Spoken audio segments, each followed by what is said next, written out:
Chennai super கிங்ஸோட best playing 12 Mumbai இந்தியன்ஸ்க்கு அகேன்ஸ்டாக என்னவா இருக்கும்னு நான் இந்த வீடியோவில் சொல்கிறேன். மறக்காமல் என்னை கண்டிப்பாக ஃபாலோ பண்ணிக்கோங்க. இந்த வீடியோவை ஃபுல்லாக பாருங்கள். ருத்துராஜ் அண்ட் சஞ்சு காம்பினேஷனுக்கு சிஎஸ்கே ஸ்டிக் ஆன் பண்ணணும். சஞ்சு ஆல்ரெடி ஃபார்மில் இருக்கார். ருத்துராஜ் இப்போ தான் ஃபார்முக்கு வந்திருக்காரு. கண்டிப்பாக இன்னும் நல்லா பண்ணுவார். ஒன் டவுன் யார் ஆட போகிறா, இதுதான் பெரிய கொஸ்டின் மார்க். உர்வில் பட்டேலை சென்னை பேக் பண்ணாங்கன்னா ஓகே, ஒரே மேட்ச்சில் யாரையுமே தூக்கக்கூடாது. அண்ட் சிஎஸ்கே அந்த மாதிரி மேனேஜ்மெண்ட் தான். சர்ஃப்ராஸ் கான் ஆடினா கண்டிப்பாக அவர் ஒன் டவுன் தாங்க ஆடணும். அவர் கீழே ஆட வச்சு வேஸ்ட்டு பிரயோஜனம் கிடையாதுங்க. அவரோட பெஸ்ட் எடுத்துகிட்டு வர முடியாதாங்க. 2 டவுன் வந்து பிரெவிஸ் ஆடி ஆகணும். பவர் பிளேயில் விக்கெட் விழுந்தாலும் சரி, எப்போ விக்கெட் விழுந்தாலும் சரி. Followed by Shivam Dube. Next யார் வரப்போகிறான்னு கேட்டிங்கன்னா ஜேமி ஓவர்டன். கடைசியில் தான் வந்தார் விநாயக் மகாதேவ்ன்ற மாதிரி. கடைசியில் தலை வந்தே ஆகணும். இந்த மேட்ச்சுக்கு தலை தான் கீப் பண்ணணும்.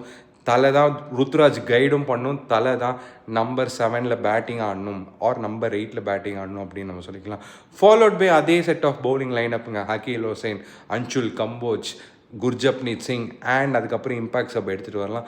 இந்த காம்பினேஷன் சிஎஸ்கே ஸ்டிக் ஆன் பண்ணணும். யாராவது ஒருத்தர் நான் மறந்துருக்கலாம். பட் பெஸ்ட் பிளேயிங் 12 என்னென்னு கேட்டிங்கன்னா லாஸ்ட் மேட்ச்சில் இருக்கிற அதே பிளேயிங் 12 ரீப்ளேஸ்மெண்ட்னு பார்த்தீங்கன்னா கண்டிப்பாக சர்ஃப்ராஸ் கான் எடுத்துகிட்டு ப்ராப்பராக இம்பாக்ட் சப்பை யூஸ் பண்ணிவிட்டு தோனியை கீப்பராக பேட்ஸ்மனாக ஆடியே ஆனும் 11. ஸோ நீங்கள் என்ன நினைக்கிறீங்கன்னு உடனே கமெண்ட் பண்ணுங்கள். அண்ட் இந்த மேட்ச்சில் யார் ஜெயிப்பான்னு சொல்லிட்டு ஒரு எல்லோ ஹார்ட் இல்லைனா ப்ளூ ஹார்ட் வச்சு கமெண்ட் பண்ணி சொல்லுங்கள். For more such cricket videos follow mass main on Instagram and on YouTube. Subscribe and support to my channel.